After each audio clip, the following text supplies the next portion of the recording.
I'm going to demonstrate bird dog on floor and bird dog on ball. This is bird dog on floor. Hands and knees, opposite arm and leg. Hold. Slowly change sides. Hold. You can do 6 to 10 repetitions per side unless instructed otherwise. Here's bird dog on ball.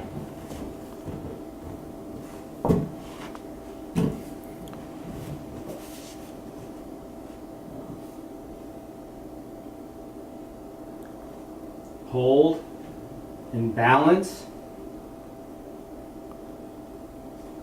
Slowly switch sides. 6 to 10 repetitions per side unless instructed otherwise. Now we'll show bird dog with arm and leg variations.